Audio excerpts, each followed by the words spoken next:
Hello, welcome to People in Perspective. I'm Hannah Hettasch, and joining me in this program is Dino Crisanti, a local artist who sculpts, creates animation, and invents toys. Welcome to the program. Thank you. So how did you get involved in inventing toys? Well, actually, I went to Columbia College some years ago, and I did animation. I did clay animation, and I was doing commercial work for about 10 years, and then all the commercial work in Chicago kind of dried up, so I had a good friend, Alan Ozark, who told me I should interview at Big Monster Toys. And I'm a sculptor as well, so I did some miniature sculptures that happened to be perfect for a toy called Mighty Max that was at Big Monster Toys at the time. It was called Breslau Morrison and Terzine back then, but they hired me to do sculpting for that, and so I changed careers. That was about 20 years ago now, and after that I became an inventor rather than just a sculptor, so my job expanded to actually inventing and coming up with the ideas for toys. So what type of toys, what was your favorite toy to invent? Well, I wish I would have brought my absolute favorite toy. I didn't think to do that, but it was this toy called Zounds, and it's a musical toy where you take these different pieces and you can put them on the platform. I designed it with a couple other designers, but each piece would be a different sound, so it was almost like having a DJ sort of mixing board. It was very fun. But right now, couple of the toys that are out this year, this is one here. This is by Playmates. It's the Giggles and Wiggles. Let's see, do I have that right? Giggles and Wiggles Water Baby. So I happened to help one of the other designers design this, and this thing gets filled with water, but it actually makes noise when you tickle her. So I helped figure out how to put the Gutty Works into the toy. So that was one of the things that I did most recently. And another one that's out this year is this Barbie. Do I have it set up properly? There you go. This is Barbie, was also designed with two other designers, and there is a button on her back that makes her look like she's clapping, but that clicking actually makes this dog go around this little playset and do tricks. That's awesome. It didn't quite look like this when we first built it. It actually did a lot more, but by the time they get done manufacturing it and cost reducing it, it ends up being much different. So what's the first step when you're coming up with a new idea for a toy? Usually it's either you come up with it yourself or you have a small group of people, and then you end up talking about what would be fun, what's interesting for kids these days, and then we come up with a prototype that we throw together to kind of pitch the idea. And this kind of hideous looking thing here, this was for a prototype that was done some years ago with a couple other designers, Todd Kurtzer and Robert Civittini and a few others. And this hideous thing turned into something else, which I'll show you in a minute. But we had ideas about it having posable legs and these eyes that move up and down. And it's kind of slapped together with a bunch of found objects and parts that are all over the shop. But then we go through the design process itself of taking it, and at the time we had somebody who could work in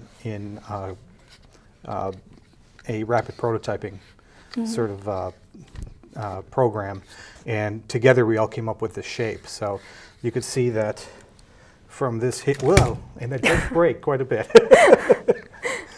I was told to make this funny, so breaking a prototype, that happens all the time when we show it to clients. So it goes from this to this, and we are actually very connected in making the look of this thing, which we usually don't get that much say. Lots of times it just goes off to the manufacturer, and they come up with all the colors and the design, but we were really connected. And this particular one, we were actually able to put in, record the voice, and we put our kids' names in it too. I think I'll see if I could turn it on real quick. So let's make it a little louder.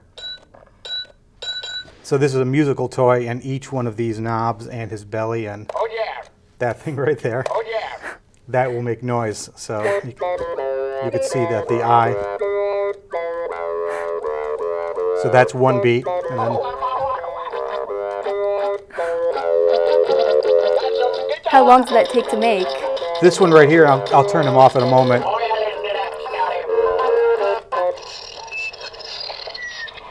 He's going to calm down for a minute. So we actually had a chance to come up with the sound effects, and we hired a local artist to do all the sound. But it took about 4 or 5 months to actually come up with everything. And that's actually a very quick time. Usually it's a full year turnaround. And I think it went as far as 6 months to get it on the market. But that, again, was dealing with a small company.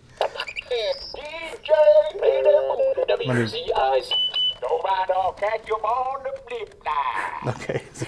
And you also wrote a book, or you helped? Actually, yeah, that's the other thing I do. I sculpt, and some years ago I was working on a character, and I was working in my studio, and I live right in Lyons, and one of my neighbors, her name is Kim, happened to notice that I was working on this thing. Her husband spotted me working on it.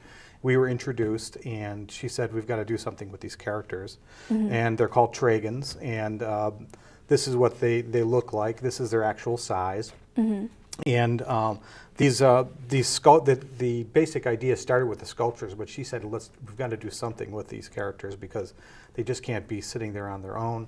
Why don't we come up with a book series? And because I'm very artsy, I'm not really good at writing, but she is, so it's become this nice symbiotic relationship where she does all the writing. And this, one of the main characters, this is Juna. Let me just leave him right down here for a moment. This is our first book, and it's called Trigonia, the Sunbow Prophecy. And her name is, my partner's name is Kim Kruger. She lives out in Seneca now, but at one point she was living right next door, so we kind of came up with the idea for the book series over our fence in our backyard. The other main character, and this is the actual main character, her name is Karia. This is one of my early sculptures. So this is the females of the characters. They've kind of got feathery hair, and their ears go down. But this is their actual size, and this first book takes place right here in Illinois. And they're very secretive characters that only live where there's nature, and they kind of hide from humans. But Karia and Juna end up becoming friends with a 10-year-old boy. They meet in the book, and his name is Dino. And so the book itself is about their unlikely friendship and their adventures, and you find out why they meet later on in the story. I used to describe the story and give away the ending, but I tried not to do that anymore. And now the second book right here is The Ember Rune. Let me make sure I get that in there. And The Ember Rune actually takes place in California. The same main characters go to California. They actually get smuggled on board an airplane, and you meet a whole new cast of characters and a whole new group of people. And we're hoping to do 5 in the series, and we're working on book 3 right now.